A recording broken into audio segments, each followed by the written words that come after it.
A crisis of leadership. We've been talking about this all week. But what if there was some sort of outer space crisis? An alien invasion sounds crazy, perhaps, to all this. I'm a big fan of the original Star Trek series, and it was only when, there were alien civilizations that seemed to challenge the Earth that you found that the Earth got its act together for the kind of global governance that all the visionaries say we need that if we're going to deal with climate change, if we're going to deal with all the modern issues, global finance, where the sovereignty of individual nations is actually a political barrier to solving these big problems. So perhaps we need some outside universal threat. I occasionally think how quickly our differences worldwide would vanish if we were facing an alien threat from outside this world. We have before us the opportunity to forge for ourselves and for future generations a new world order, a world where the rule of law, not the law of the jungle, governs the conduct of nations. When we are successful, and we will be, we have a real chance at this new world order.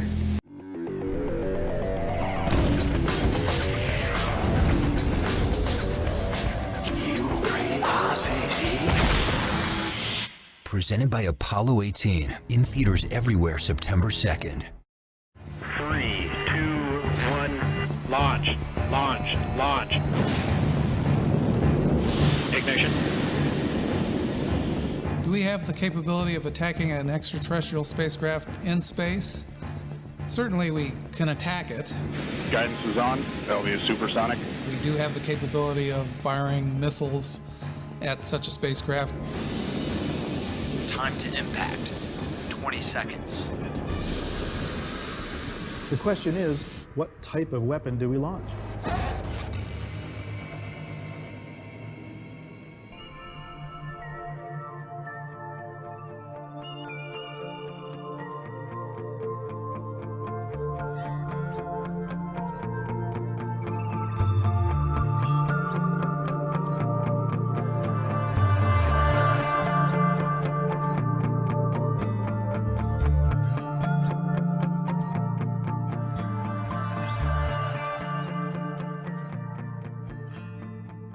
Think you are and what you can do.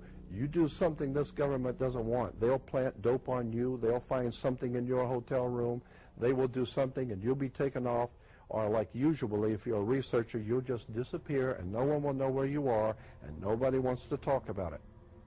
I'm saying we better wake up and find out we're in trouble.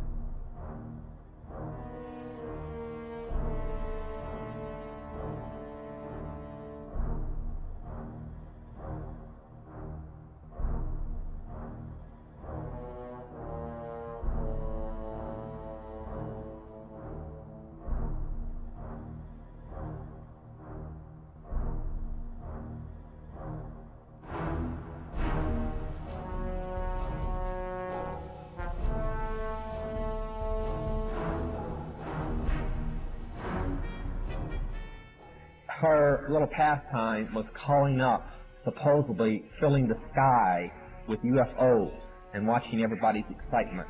And some of the most outstanding sightings were in the early 70s in Ohio. And she used to laugh about it because she'd be standing in a circle out in the field somewhere calling up demons.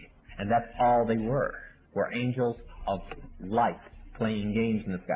Remember, a demon, get the little spooky picture. There are a fallen angel, an unclean spirit. They can assume any form or go into anything. But they can assume forms including spacemen or solid objects like flying saucers or so on. That's why when they appear on the radar scope and a jet gets up there, they vanish right in front of the palisade because they're nothing but a spirit.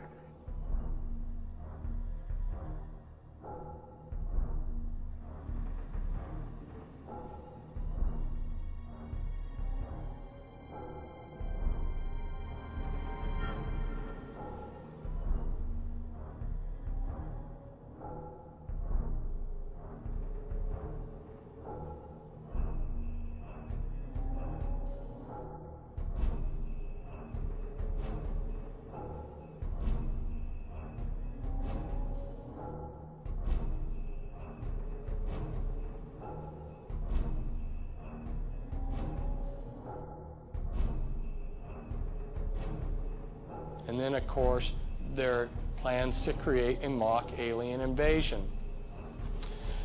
I have talked briefly on the radio for Prophecy Club about the flying saucers. Somebody very high up in the New World Order who was brought to Christ by a close friend of mine has talked about piloting the flying saucers.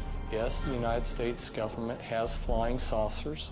He considered that the beings that were co-piloting these flying saucers were aliens. He took a second look and realized these were demons. I could go on. The bottom line is I have concluded that there are no good aliens. The aliens are demons, and we've got a mixture going on of demons and flesh and blood, and we've also got other genetic experiments.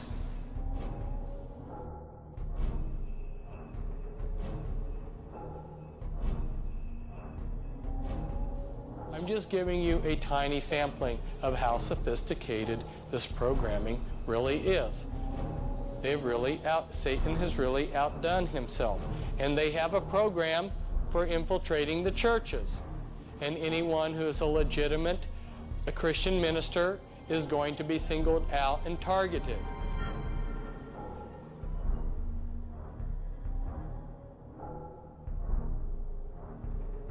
And anyone who is a Christian minister is going to be singled out and targeted.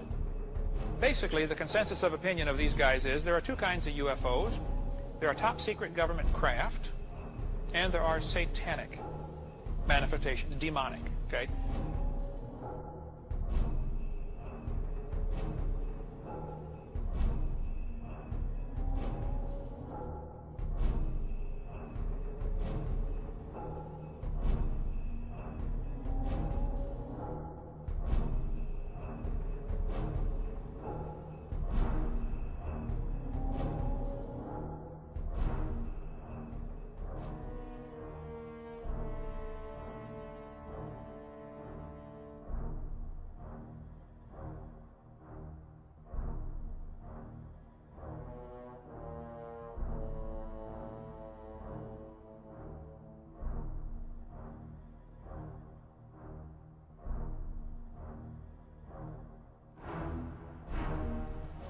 Now, I have since come to believe that the extraterrestrial portion of all of this is nonsense, but that the technology is real.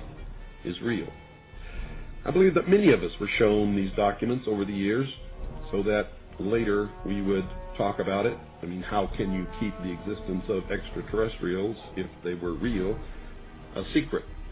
And how could anyone keep quiet knowing that they had seen documentation, official government documents labeled top secret, that expressed that these extraterrestrials were real and had visited this earth? I wanted to know just how true all of this was, and I began a program of research to find out if extraterrestrials were real. What I discovered was amazing. What I discovered, ladies and gentlemen, is that there has been a plan in existence since about 1917, and probably before that, to create an artificial extraterrestrial threat to this earth in order to create a one-world totalitarian socialist government. Experiments have been proposed to test the credibility of an out-of-our-world invasion threat. And it continues on another page. Nevertheless, an effective political substitute for war would require alternate enemies, some of which might seem equally far-fetched in the context of the current war system. It may be, for instance, that gross pollution of the environment can eventually replace the possibility of mass destruction by nuclear weapons as the principal substitute for war. Are you beginning to get the message, folks?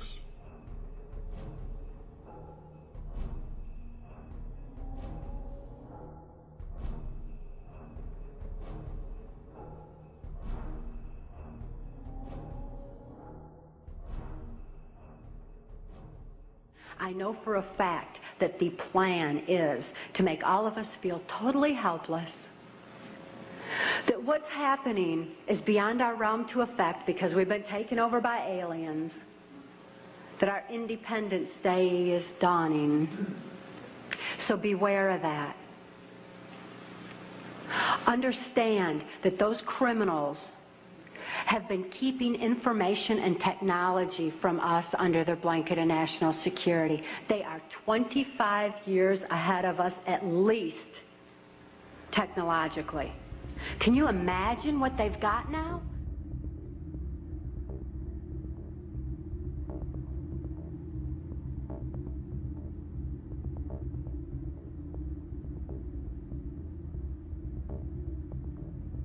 The logo of the X-Files is "The truth is out there." The truth is out there. I'm going to paraphrase. The truth is in here. We are here today to disclose the truth about a subject that has been ridiculed and questioned, denied for at least 50 years.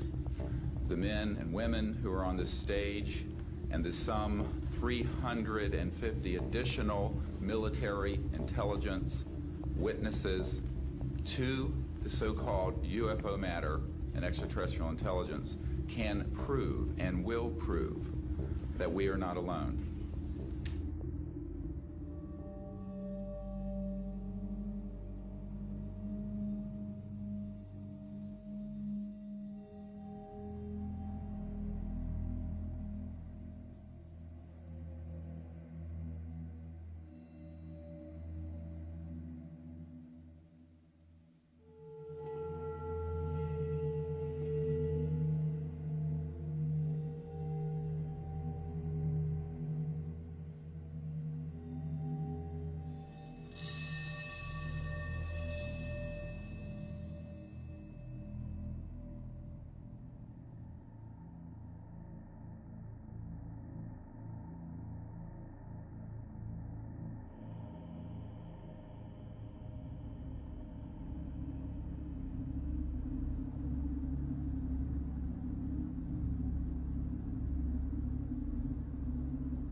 You know, I got cut off on a radio show that was supposedly people fighting for the truth in this country. The very moment I started talking about mind control, the music came on.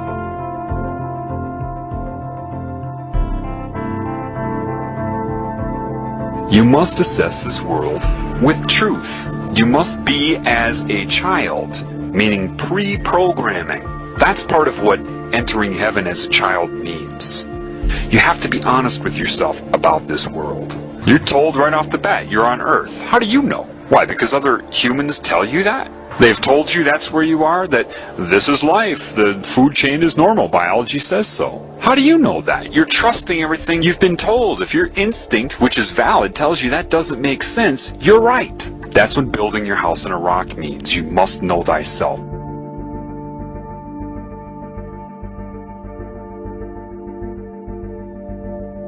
Satan controls all of academia, all of the media, all of the money, everything you're told. All its symbols are everywhere. The color blue, the color purple, butterflies. Butterflies are a huge symbol of Satan, the transformation from what you are into what it wants you to be. So it's subconsciously putting that image of metamorphosis out there. You have sorcery being practiced on you. You have all kinds of control methods you couldn't even comprehend. Those who are in control of the world are anti-Christ. It's obvious. They're puppets of Satan. The Antichrist consciousness and control system here was already there back then. The Antichrist, or diseased cancerous consciousness, is what murdered him then, and it has risen since. Understand that. That's what happened. And they can argue it all they want. It's what they do. That's why they argue. That's all they can do, is argue. And eventually they can't answer questions anymore, so they just talk over you. Or, I love this one, you're crazy, you need some therapy. Generally, the people that run the world will come off as the nice ones. Everything they'll say about their group is always going to be, of course, nice, and anybody who says anything against their group is, of course, insane. The implication is they're insane, and the group will always be nice about it. You know, I care about you. You seem to be having some mental problems. You might benefit from some therapy. And you create this fraudulent pseudoscience they call psychology, and you indoctrinate the public into its credibility so that you can draw upon it whenever you are discovered. You witness this all the time, whether you know it or not. You see, in the Bible, they even tell you, watch out for people who give long, extended sermons for praise and their outer persona. It's right in there. But with mind control, people cannot allow themselves to see their primary agenda. They absolutely require you to feel responsible for whatever they have done to you. They need you to be ignorant of the extra-dimensional influence. Because if you're ignorant of that, you will blame everything on yourself. What they do is make you default the best they can. Make you defy what you normally would do. They do all the shit through you, pervert you, corrupt you, your character, basically, get all the other characters to hate you if possible, and then use what they've done to and through you against you. Satan isn't stupid. Satan's intellectual strength grows with each new soul that it absorbs. Hence a Marilyn Manson lyric, the more you fear us, the stronger we get. You know, it's a growth. Do you understand that? It's growing like a cancer. Like a bunch of computers that are all linked together for super processing. They see no limits. They want new formulas, new calculations, new colors, new sounds, you know? They break your will until eventually you just give yourself to this cancer consciousness so it can absorb you for itself. That's why people that try to do everything right here cannot. But they're conned into thinking this is normal here. And that's what Satan doesn't want you to know. That's what demons don't want you to know. They want you concerned about the future. And they're strategizing against this because they know this knowledge is going to get out. So Satan will try to get you to abandon the mind altogether. Why? Because there is truth in the fraudulent nature of your ego. So it knows that truth will come out, so it has to amplify that and exaggerate it beyond usefulness. Get rid of the whole mind. Become a robot. Those been taken over by cancer see the world as math, random calculation of possibility, and it can snowball based upon pain and pleasure. Comedy is the #1 vector for mind control because it puts you in a pleasurable state and you're focused on the joke, and therefore they can slip in so many messages and you'll associate their messages with pleasure. Every truth that is true, they make fun of it as if it's corny and stupid, and you know, that's the whole intent of that. You see it as comedy, expression of a comedian to get some laughs, because you don't know how over your head these movie producers are and what is controlling them. If you want to call it Satan, Semiramis, Isis, the serpent, it doesn't matter. And it recruits them and tells them how much it loves them. Do you understand that evil is going to come in the name of love? You think it's stupid? It's going to come in the name of hate? No. The #1 thing that evil will push on you is love and how much it loves you.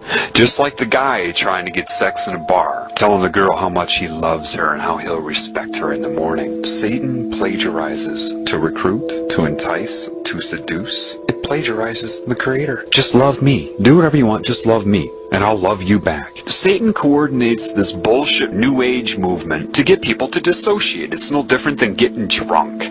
Don't talk to me so firmly. You're putting me on a negative vibration. What? It's detachment from your normal instinct to try to help everybody in this realm. You become concerned with your own bliss. Therefore, you don't speak out against it unless you're speaking out to get other people to detach. Lilith, right? All the different names for the serpent. There's a difference between using psychic manipulation to enhance your feeling of pleasure, the tingly sensation that it uses, that Satan uses, and true love. And the irony is this. A lot of these people that are worshiping Satan, with whatever name they choose, with whatever form Satan is using to seduce them, when they feel love, that's the love of God. But because you can't discern that with all of this confusion here, Satan just takes credit for that. Yes, that was my love. Satan is like a cancer. Therefore, it has scalar growth, and it will see itself as one thing. So, when it seduces and entices and recruits, its reasoning will be very, very close to the reasoning that Christ would have. We are one. I am you, you are me. Very similar to creation, isn't it? Yet, it will have the cancer agenda, right? Hurt other people, that's fine. Just love me. That is the difference. Cancer wants you to do whatever you want to that which is not its creation, to destroy it, as long as your allegiance is to the cancer. And once it sucks you in, you're its slave, whether you know it in your current role or not. It knows. So it can be very confusing because it will make a lot of sense. It will mirror a lot of the laws of creation, except for the love and respect for all of the creations. That will be the difference. Greed, materialism. There are two oneness campaigns going on simultaneously. One of them is the recruiting by the cancer. We are one. Do you understand that? We're one consciousness. And that is the phenomenon of the all-seeing eye, or the hive mind. Satan can speak through anybody at any time that it's connected to. The problem is, the majority of these used car salesmen everybody calls priests, with this black and white, you know, the dark side of the yin-yang, as these burning incense, all of these things you're warned about in the Bible. Do you understand that they are practicing occult Satanism, whether they know it or not? Some of them were probably indoctrinated into Catholicism. Others were indoctrinated into Satanism and are posing as Catholic priests. Either way, they're recruiting and manipulating people with it. And if somebody does know about the occult side of it, they're not going to tell you anyway. So you have to know the truth in order to be able to see this. These people aren't qualified to teach you about spirit any more than somebody's qualified to teach you how to ride a bike who's only read a book about riding a bike, and a fraudulent one at that, and has never ridden one themselves. They're not qualified. Catholicism is pure Satanism. The problem is you shouldn't need to be told that. You should be able to see that. Priests that come out and need their audience and admiration in their temple. Why does God need a temple, a building? What? It means nothing. But they get off on that because everybody gives the priest their love. They don't give anything back. They just absorb the love, which is what a lot of spiritual, quote, gurus do. They absorb your energy through admiration, what they're doing. Let me ask you something. Did Christ feel like he needed to wear a specific outfit in order to be credible? Oh, that's right. No, he didn't. What book was this man regurgitating from? Oh, that's right. No book. They're giving it a name and a procedure and a ritual. What name did he give it? Oh, that's right. No name. Do you realize that a lot of the truth that is used about creation, life, the elements of reality, a lot of that used to solicit them into that religion is also the teachings of Christ? How ironic that they draw upon the teachings of Christ to turn those against Christ. These people have a history of pointing their fingers at themselves. They did it when they switched from dictatorship to hidden hand. They're doing it now. It could very well be that these religions were designed, their very purpose, thinking this many moves ahead, designed to fail. How? Why? Well, if they steal the teachings of Christ, then point their fingers at themselves like they always do, expose the Babylonian symbolism, the satanic symbolism of the religions they created. They could do that in hopes to make you abandon all Christ's teachings as well, do you see? If you don't know that they stole those teachings, then you'll think that they created those teachings. They expose the deity as symbolism, and then everybody will have their big sigh of relief. Oh, we don't have to be good. We don't have to follow any of that. You see? the ultimate last-ditch attempt to discredit Christ. Why? That opens the door for the New World religion of sorcery, or Satanism. It has to be that because there's no way these people doing what they're doing could have given the metaphors that Christ gave to create some symbolic deity. The two wouldn't go hand in hand. It really, from what I've been learning, what I've seen, they stole his teachings to draw people into both Christianity and Satanism. Then they're going to point the finger at the symbolism of Christianity and other religions so that people release all of the teachings of Christ, thinking it was a fraud, for the final entrapment.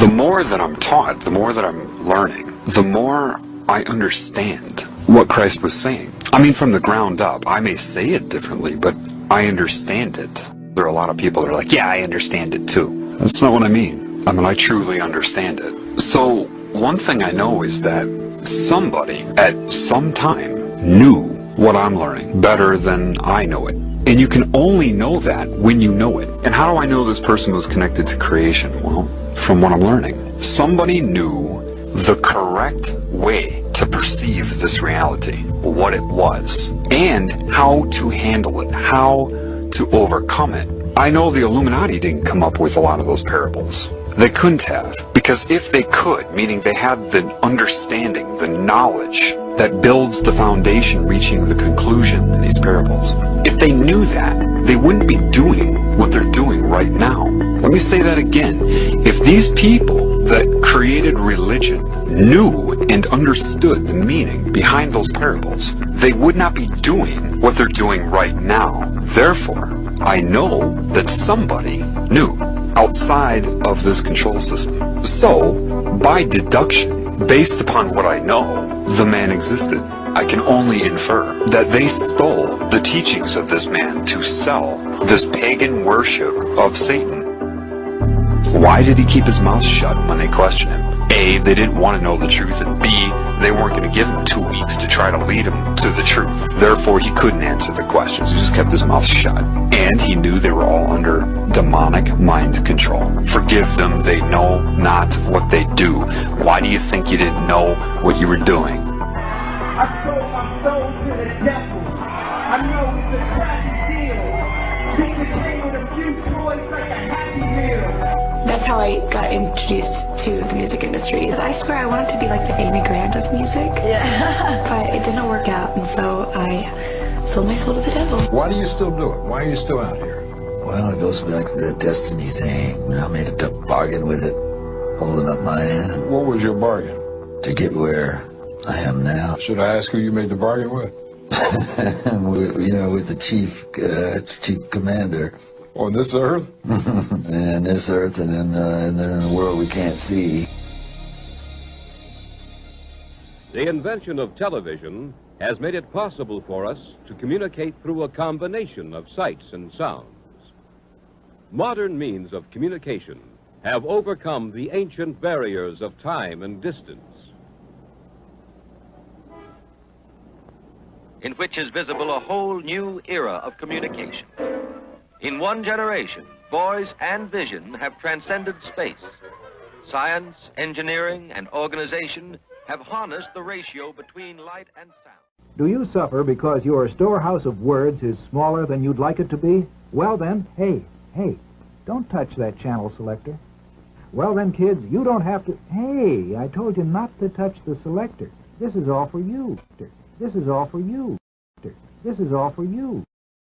This is all for you. Psychological warfare has been waged against America for much of this century. This war for the mind of the public has been facilitated by the emergence of mass media and the transformation of American education by behavioral psychologists. In the book 1984, George Orwell warned that people were in danger of losing their human qualities and freedom of mind without being aware of it while it was happening because of psychological, emotional, and intellectual manipulation. Mind control. Mind control in America. The most effective way to protect yourself from subconscious manipulation is by being aware of how it works. What the conscious mind believes, the subconscious acts on. It works like programming a computer. Information is fed into a computer, and the computer acts on it.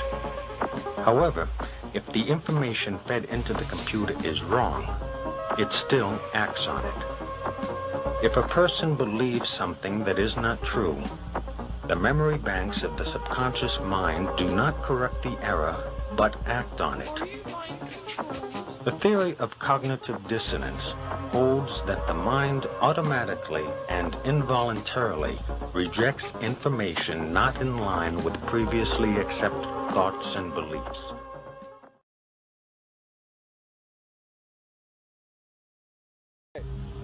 Watching television often produces an altered state of consciousness. Though not consciously perceived, the television screen, while appearing static, actually flickers. Any repeating light or sound pattern can lead you into an altered state. A hypnotist uses pattern speech by varying the pacing and inflection of his voice to induce this state of mind in his subject. It is in this state of mind where one is the most receptive to mental programming. Whether or not the information takes hold in the mind depends on two factors: trust in the source of the information and repetition of the message. Trust in the source of the information induces acceptance of the message as true, even if it is not understood. Repetition of the message embeds it in the subconscious so that acceptance of its truth and accuracy becomes a conditioned response. Thus, this information will be accepted as true without thinking about it whenever it is presented again. Get ready to read all these words on this page without making a mistake. Look at the letter at the end and remember the sound it makes. Get ready. Kite. Yes, kite. Get ready to read this word the fast way. Get ready. Kid. Yes, kid. Sound it out. Get ready. Kid. Sound it out. Get ready. Kid. What word? Kid. Yes, kid. Boys and girls, sound this word out. Get ready. Steel. What word? Steel. Yes, steel. Read these words the fast way. Get ready. Playing. Yes, playing. Get ready. Must. Yes, must. Let's read these words the fast way without making a mistake. Get ready. Kite. Yes, kite. Get ready. Kit. Yes, kit. Get ready. Steel. Yes, steel. Get ready. Playing. Yes, playing. Get ready. Must. Yes, must. Boys and girls, get ready. Kite. Yes, kite. Get ready. Kit. Yes, kit. Get ready. Steel. Yes, steel. Get ready. Playing. Yes, playing. Get ready. Must. Yes, must. Boys and girls, pick your reader up. Americans are asking, why do they hate us? They hate what they see right here in this chamber, a democratically elected government. Their leaders are self-appointed. They hate our freedoms, our freedom of religion, our freedom of speech, our freedom to vote and assemble and disagree with each other.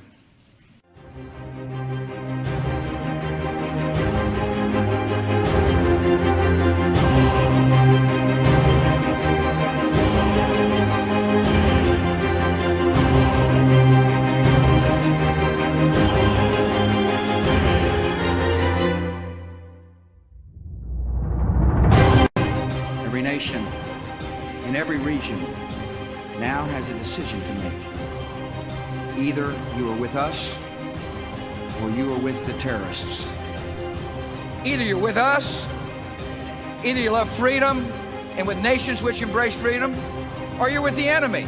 There's no in between. You're either with us or you're with the enemy. That's clear. I will continue to make that clear.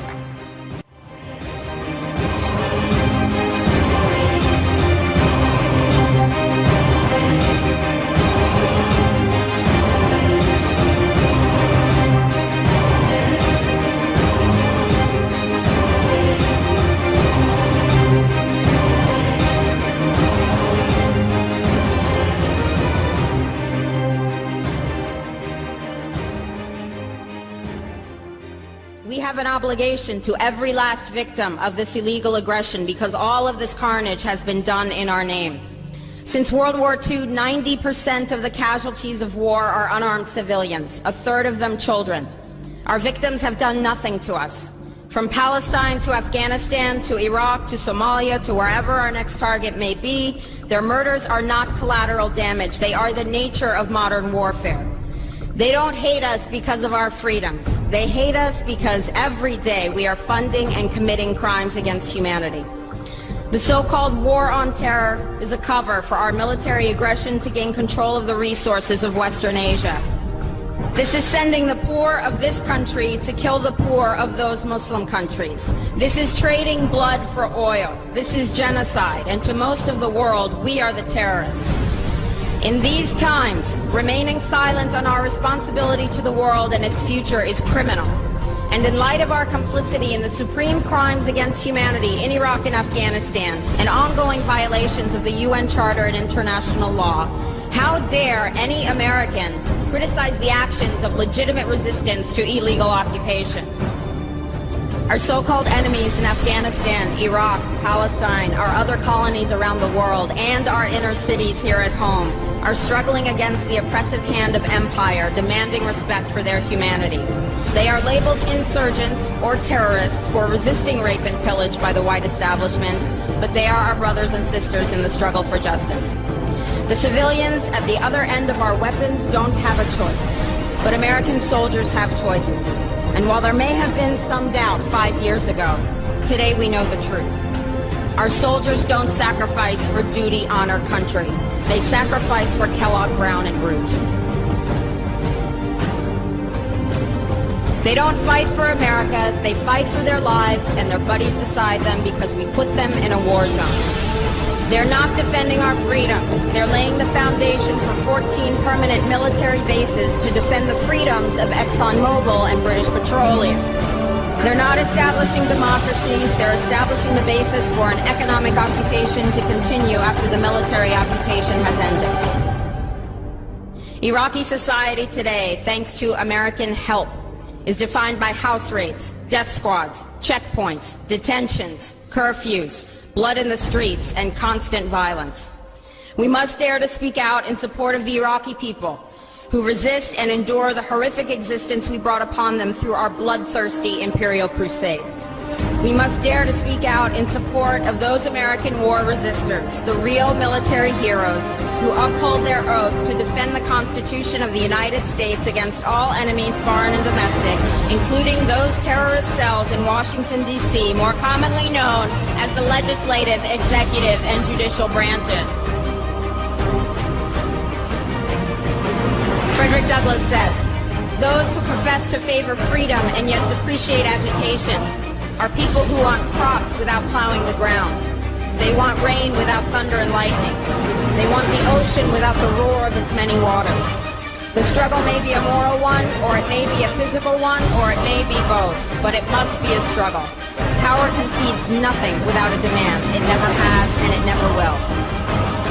Every one of us must keep demanding, keep fighting, keep thundering, keep plowing, keep speaking, keep struggling until justice is served. No justice, no peace.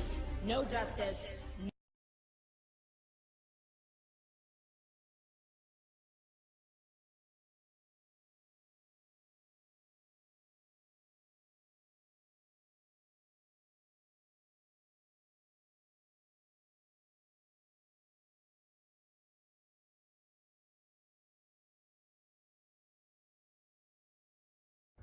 Now, I also mentioned, too, that a fellow that has been in touch with me for an awful long time, his brother was in the CIA, or is in the CIA. He will never talk about the CIA to him. He'll never give anything away whatsoever, except one bit of advice. He said, never watch the television. Never watch the television. It's the greatest scientific indoctrination tool ever devised. Haven't you figured that out? It's changed the whole culture of nations, not just one nation. Why do you think it was mandatory that everybody in Britain give access to televisions by the government? Why do you think China is under the same program to get everyone to the TV right now? Because they love to have you entertained. Do you really think that? And India's on the same route as well right now too. Most of your ideas and your opinions and how you emulate, because you emulate things, you mimic what you see. As Charles Galton, Darwin and others have said in the past. It becomes you, you become it. And that's what's happened. It's been very, very, very successful. Never watch the television. You can't watch a movie unless you do it critically. If you watch it critically, not there to enjoy it. Remember what they say, it's your emotions that get you on. And it's interwoven, all these emotional themes all through movies. You're played like a harp. And they embed ideas into you, along with the movies. And predictive programming too. So you'll accept that which is still to come. And you'll behave the same way as the characters in the movie when it comes. Oh well, what can you do? I'll just watch much music or television. Yeah. I'm here today to meet the woman of my dreams. I've been talking to this girl on the internet for a while. I've actually been trying to save some money to go see this woman. Did you talk to her online? I go to the library, believe it or not, to talk to this woman. I met her on MySpace, and she's a very beautiful woman. She's tall, skinny, redhead, very beautiful woman.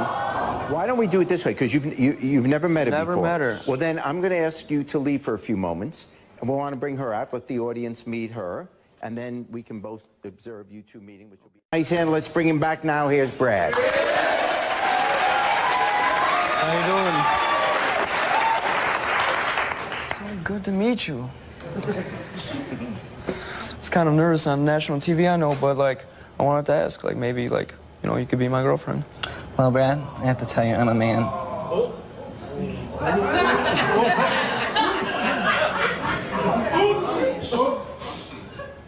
try anything once. So, in his book, from the book Behold the Pale Horse, written by William Cooper, a former naval intelligence officer, in regards to a document concerning the American public, it states, diversion is the primary strategy. The simplest method for securing silent weapons and gaining is to keep the public undisciplined and ignorant of basic system principles while keeping them confused. And this is what these reality shows are doing. Confused about gender, confused about political, confused about your role. You understand what I'm saying? Confused about religion, confused about politics. It says keep them confused, disorganized, and distracted with matters of no real importance. Whereas the media, MEDIA, which stands for Multi-Ethnic Destruction in America, or Maniac European Devils in Action, keeps the adult population's attention diverted from real social issues and captivated by matters of no real importance. It goes on to say, the schools are keep the young public ignorant of real mathematics, real economics, real law, and real history. One of the things that surprises a lot of people, and it shouldn't because it's publicly known, is that our education system is not about educating as much as it is about socializing. Like the duckling in the chicken yard. If you take that duckling and raise it with the chickens, it's going to be imprinted, it's going to behave like the chickens. And in that very real sense, we perpetuate this. The danger is we don't just perpetuate it, we don't just enculturate it, but it's the only sane way we see to raise our children. And the result is there's no escaping it. C.S. Lewis said, when training, which is Skinner, Pavlov, beats education, civilization dies.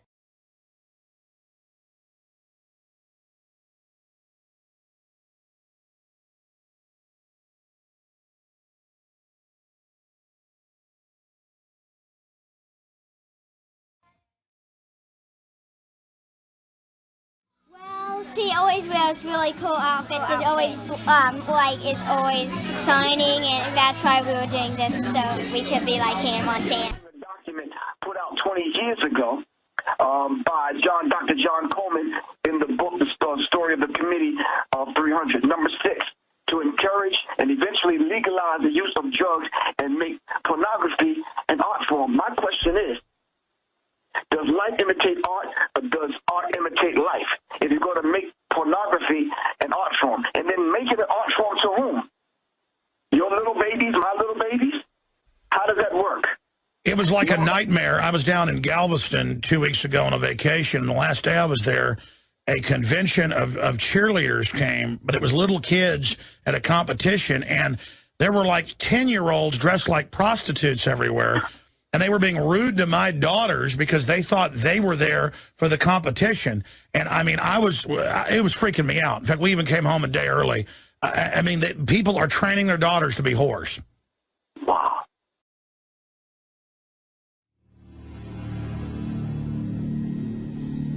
Although education has proven to be highly effective in controlling human behavior, more intensive research would need to be conducted away from the prying eyes of the public. The Tavistock Institute was set up by the British Empire to really study mind control and to scientifically drill down into human behavior and put in textbook form systems of basic control so that could be duplicated out to government and corporate entities. And Tavistock has been involved at every level of social engineering. The Tavistock Clinic was founded in 1920 and operated as part of the Psychological Warfare Division of the British military.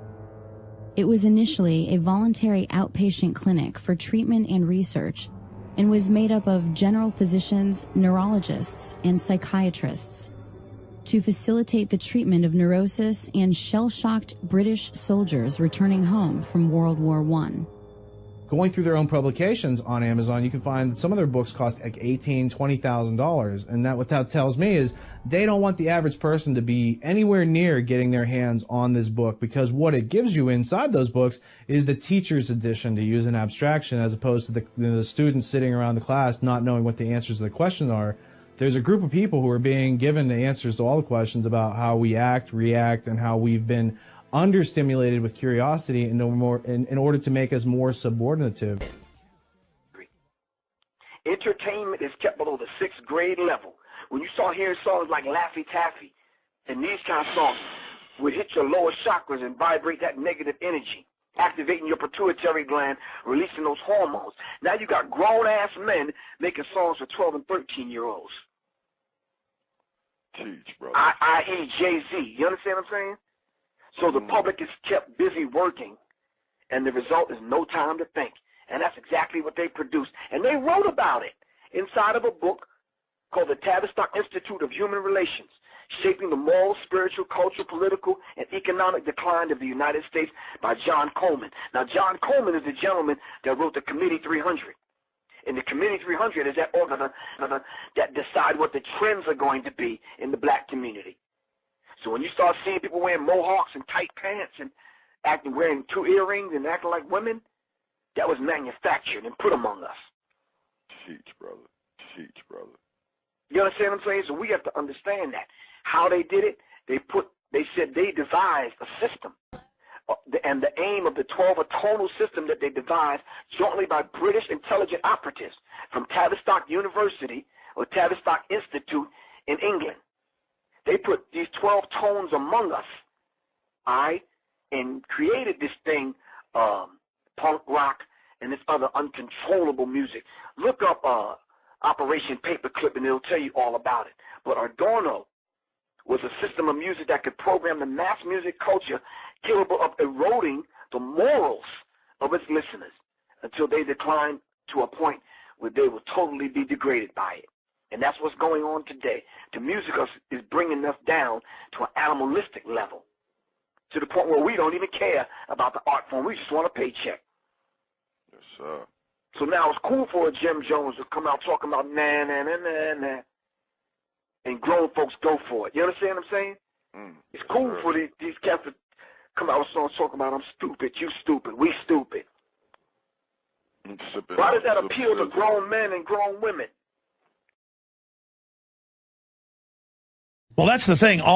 It's funny. You said all this stuff about rappers and stuff that I thought was pretty scary. And then it all started coming out in the news right after you said it about how it's a weird sex cult and Illuminati. And now they're all bragging that's what they're in. Yeah, I think now they're trying to make it Well, you say it so much it becomes less important.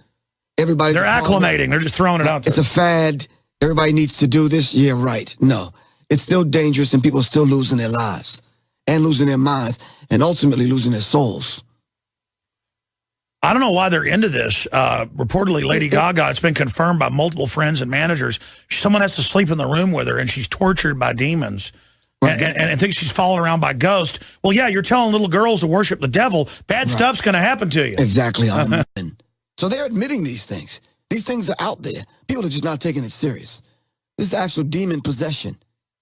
And they're going through rituals in front of millions of people in front of our Tony Blair admitted that he falls to the ground every morning and is possessed by the angel of light. This is mainstream news. And he said, yeah, what's the big deal? And flops around on the ground. The devil's called the angel of light. I mean, you can't make this up. No, definitely can't.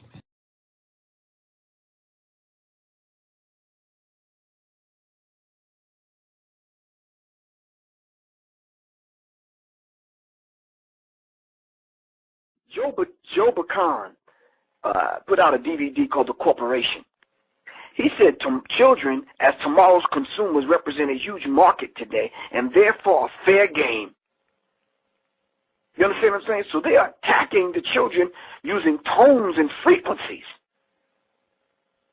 And parents want to see their children happy. We go out and use our credit cards and our hard-earned dollars to make sure our children are happy. So we get the sneakers and the new video games and the new songs that come out and this kind of thing. Thinking that we're making our children happy, we're feeding our children's minds and souls to the wolves.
If you don't submit to control, if you're a radical, you're less likely to be loved. You're not fitting in with society. You're viewed as an outsider. There's a lot of social prohibitions about the outsider and the person who's going to upset things. From the time we're very young, we're taught to, worship authority basically because that's our key to survival as young children. But as adults, we never go through the rites of passage that tell us how to methodically think for ourselves, and thus we're always in a state of extended adolescence. Well, we take all this stuff, whether it's the television or it's the enculturation, the schoolyards, the teachers, we take this whole system, we put it into our unconscious mind. And it is the G-I-G-O that comes out, garbage in, garbage out. We simply, in that computer language, have harnessed our own power by accepting all these beliefs as though they are factual, whether it's the flat earth of Columbus, or it's the idea that I'm not good enough to be or to do something I've dreamed to do. To the degree that the individual loses a sense of what freedom really means for himself, mind control is working. This is the constant battle and the struggle. What does my freedom mean to me? What is it? How deep does it go? How far?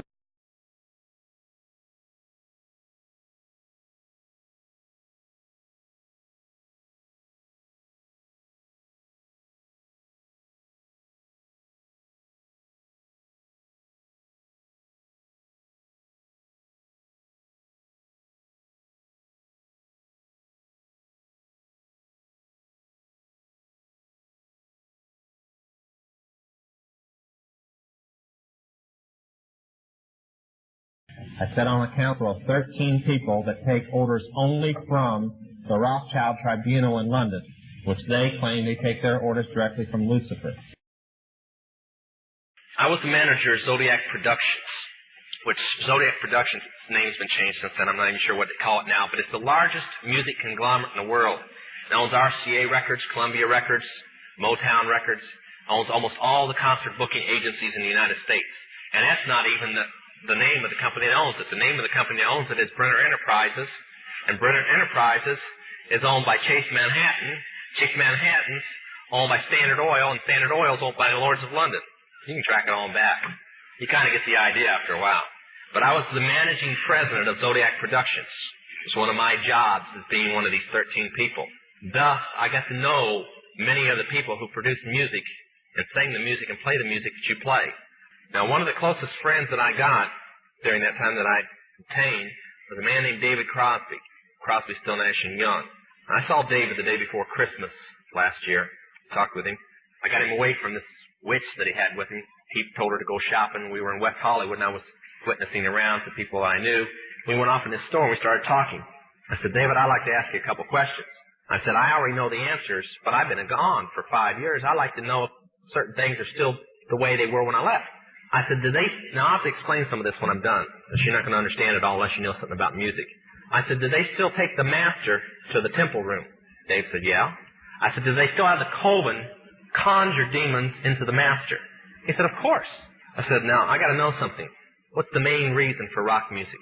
He said, come on, Lance, you know what the reason is. I said, please, David, I don't want to guess. Tell me what the main reason is. He says, the same as when you were in, so that we can play spells on people that we couldn't cast spells upon. I'll explain what that means in a minute. I said, okay, one last thing. I've been hearing that you must be an initiated witch now to get a record contract. He said, that's right. He says, many of us that weren't total witches have to be witches now in order to produce music. I said, thank you. The master is a tape about as big as the top of this podium that looks like an overgrown 8-track that the album is cut on, and it's placed in a machine that produces and presses the records and the 8-tracks and cassettes that you buy. After it's been recorded, it's taken in. This is why a master's cut months in advance before it's released. On the full moon, it's taken in to a temple room about the size of this auditorium that is in every one of the major music companies, behind locked doors up in the executive offices. And it's placed on an altar sitting in the north of the room, and a pentagram engraved in the floor. And 13 hand-chosen witches and wizards and a coven come in and conjure a principality or a power up, usually Regia or something like that, and order him to tell the demons under him to follow every record and every tape coming off of that master. I sold my soul to the devil. I know it's a crappy deal. This it came with a few toys like a Happy Meal.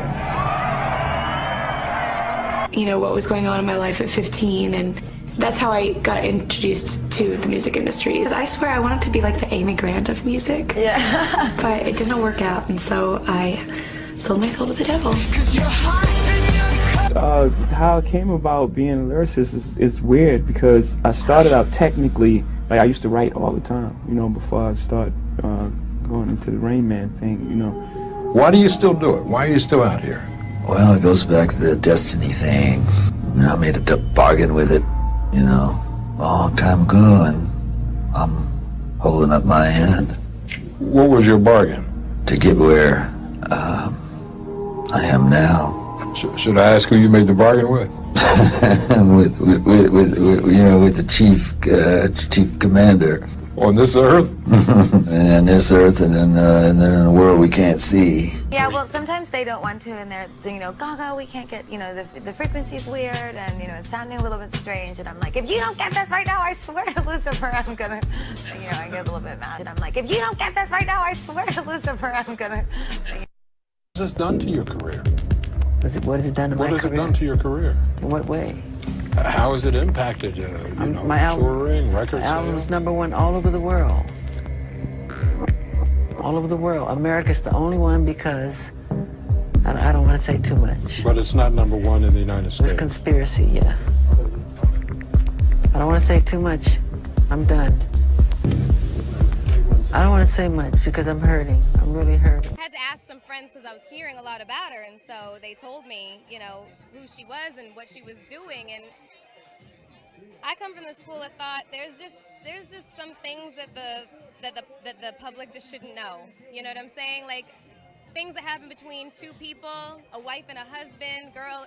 I just don't think that it's for mass consumption. I just have always felt that way, and I just think that the whole idea of celebrity and fame has become really convoluted and, you know, kind of bastardized, like whereas fame used to be the byproduct of success, and now it's the ultimate goal. And if your ultimate goal is to be famous, then you're gonna do a lot to get there, like sign your name in blood in a contract with the devil. Like you're gonna end up on a one-way street and it's going nowhere. Like that's just the truth. I've seen so many people like forsake their moral code and their value systems just for a little bit of fame, and it's not worth it at the end of the day. It's really not worth it. Martin Lawrence is the guy that showed everybody you can make it from D.C. to Hollywood.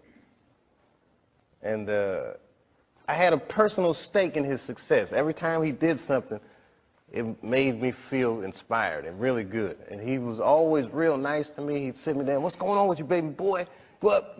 We'd talk about comedy, whatever. And, you know, when we did Blue Streak, we were promoting it, and Martin had a stroke. He almost died. And then after that, I saw him, and I was like, oh, my God, Martin, are you okay? And he said, I got the best sleep I ever got in my life. That's how tough he is. So let me ask you this. What is happening in Hollywood that a guy that tough will be on the street waving a gun, screaming, they are trying to kill me? Yeah. What's going on? Why is Dave Chappelle going to Africa? Why does Mariah Carey make a $100 million deal and take her clothes off on TRL? A weak person cannot get to sit here and talk to you. Ain't no weak people talking to you. So what is happening in Hollywood? Nobody knows. The worst thing to call somebody is crazy, is dismissive. I don't understand this person, so they're crazy. That's bullshit. These people are not crazy. They're strong people. Maybe the environment is a little sick.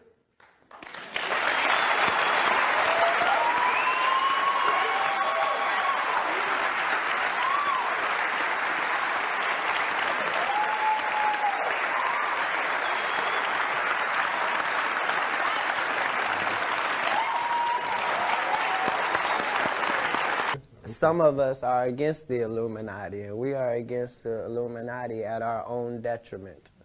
When people are against the Illuminati, then they get punched in the face all the time. The press hates them, and nobody likes them. End quote. I mean, we all love Dave Chappelle. Exactly. Dave Chappelle has never been a part of the Illuminati. They don't want him or me or people like us. Yeah. But now it's not necessary for us to store up that hornet's nest unless we intend to get stung 1,000,000 times. I didn't understand that. They had to sting me 1,000,000 times. Right. I'm still not going to join, but I respect it a little more. All right. You're managed by the company, and this surprised me. I only found this out. You're managed by the company. You look after S Club 7, you used to look after the Spice Girls, Simon Fuller. Have they tried to mould you in any way, though, if people ask you to do things to change the way you look or speak or behave? Yeah, one of them tried to mould me into a big triangle shape, and I went, no. Nah, you know, I've got my own style. Would you like me to show them how the sign of the curse works? Sign of the curse? Completely different. How does it go? No, not at you people out there in the audience, but this is the difference. Aim it toward Red China, would you? This is the sign of the horns, a curse sign, the 2 fingers extended. This way, spread apart for sort of shotgun blast, you know, all over.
I'm sorry, but I don't want to be an emperor.